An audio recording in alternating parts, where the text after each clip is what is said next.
কি ব্যাপার, আপনারা বাধা দিচ্ছেন কেন? আপনাদেরকে বলা হয়েছে না এই বস্তিটা খালি করতে, খালি করছে না কেন? বস্তি খালি করে আমরা থাকবো কই? আমরা তো আর থাকার জায়গা নাই। শুনুন, এই জায়গাটা সরকারের কাছ থেকে আমরা ইজারা নিয়েছি। এখানে আমরা একটা নতুন প্রজেক্ট করব। আপনার ধনী বেলাকে আমাদের উপরে জুলুম করতেছেন। এই বস্তি ভাঙতে হইলে আগে সবারে খুন করে তারপরে ভাঙতে হইব।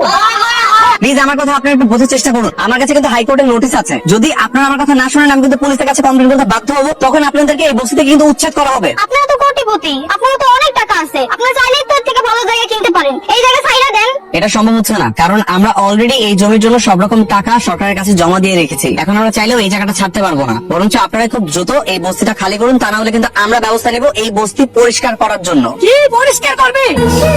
মা, ও মা, মা, বস্তির সবাই মিলে নাকি ওই বড়লোকের কোম্পানির মামলা করতে চাইবো। আমিও যাবো। আমার নাকি যাওয়া লাগবে থানায় সাক্ষী দেওয়ানোর লাগিয়া। না না, তোর যাওয়ানোর কোনো দরকার নাই। ওসব কেস মামলার মধ্যে থেকে তুই কি করবি? কেন মা, আমি গেলে কি সমস্যা? আর তখন দেখলাম তুমি হেরে দেখে মুখ লুকাইছো। তুমি কি হেরে চিনো? আগে চিনতাম না, তো কয়দিন আগে আমি ওই পোলার ওর বাপের লোকে দেখছি। ওর বাপের আমি চিনতে পারছি। কে সে? ছোটবেলা তোর আমি কইতাম না, আমার এক বান্ধবের পোলার লোকে তোর আমি বিয়ে দিছিলাম। এই পোলাই আমার সেই পোলা। এই পোলার লোকে তোর বিয়ে এসেছে। কি?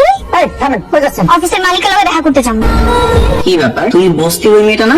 আপনার লোক আমার জরুরি কথা আছে। তো বস্তিতে থাকো বলে কি এটুকু জানো না যে কোথাও যেতে গেলে পারমিশন নেওয়া লাগে, বা কোনো অফিসে ঢুকতে গেলে পারমিশনের প্রয়োজন হয়? হ্যাঁ জানি। তাহলে এরকম একটা গুরুত্বপূর্ণ মিটিং এর মধ্যে ঢুকে গেলে কেন? আপনি আমাকে যাইতে বলেন এখান থেকে। এর মধ্যে একটা বস্তির মেয়ের কথা শুনে আমাদের মিটিং থেকে উঠে যেতে হবে? সরি গাইস, তুমি এখান থেকে যাও। তোমার সাথে আমার যত কথা আছে সবকিছু বস্তিতে গিয়ে হবে। বস্তি ছাড়া তোমার সাথে আমার কোনো সম্পর্ক নাই। আমি বস্তির মায়া হইতে পারি, কিন্তু আমার আরো একটা পরিচয় আছে। আমি আপনার ছোটবেলায় বিয়ে করাবো।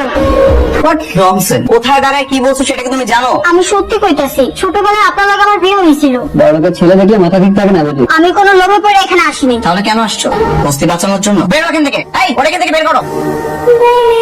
কি ব্যাপার, তুমি আবার এসছো? আমি তো যাই নাই, আপনার লেগে অপেক্ষা করতেছিলাম। বিশ্বাস করেন, আমার মা কখনো মিথ্যা তো কয় না। আমি সত্যি আপনার ছোটবেলার বউ। এই মেয়ে, তোমার কোনো ধারণা আছে যে আমি কাদের সাথে চলাফেরা করি, কাদের সাথে আমার ওঠা বসা? যা ইচ্ছা তাই বলে দিলে হলো? আপনি আমার কথা বিশ্বাস করতেছেন না। আপনার মা সবকিছু জানে। আপনি বাসায় যা তারে জিজ্ঞেস করেন, সত্যিটা জানতে পারবেন। আমি আমার মাকে জিজ্ঞাসা করে সত্যিটা জেনে নিব। তুমি রাস্তাটা ছাড়ো।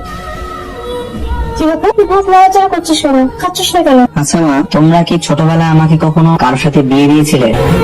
এটা কি ধরনের প্রশ্ন জিজ্ঞেস করছিস? হ্যাঁ, না হয় না যে অনেক সময় ছোটবেলায় মা বাবা তাদের বন্ধু বান্ধবীর ছেলে বা মেয়ে কারণে কারোর সাথে বিয়ে ঠিক করে রাখে, কিংবা ছোটবেলায় বিয়ে করিয়ে রাখে। এমন কিছু কি তোমরা আমার সাথেও করেছো? তোর ছোটবেলায় এরকম একটা মেয়ের সাথে আমরা বিয়ে দিয়েছিলাম। আমার বান্ধবী মেয়েছি। মেয়েটা দেখতে খুব মিষ্টি। তোর বাবার টাকা হওয়ার পর থেকে যোগাযোগ বন্ধ করে দিই। তার মানে তোমরা সত্যি আমার বিয়ে করিয়েছিলে? আরে না, কিসের বিয়ে? ছোটবেলায় পুতুল খেলতে খেলতে এরকম অনেক ঘটনা ঘটে, এগুলোকে কেউ সিরিয়াসলি নেয় না। আপনারা আমার মারে সাইডে দেন, আমরা আপনাকে সব টাকা পরিশোধ করে দিব। এই কথা গত 6 মাস যাবত শুনতেছি। কেন, কিস্তি দেওয়ার সময় শর্ত ছিল না প্রতি মাসে মাসে কিস্তি পরিশোধ করতে হবে? দিয়ে দিন তো। আপনাকে টাকা না দিয়ে কই যাবো? কোন আমাকে কয়েকটা দিন সময় দেন। কি চাচি, টাকা দিবা নাকি তোমার মায়ের দিয়ে দিবা? খাস করে তখন মায়ের বিক্রি করে দাও। এইগুলো আপনারা কি করতেছেন বাবা? আমার মায়ের এমন কথা করেন না। আপনাকে হাতে পায়ে ধরে আমার মায়ের আপনারা কিছু পায় সারা দেন নম্বরে।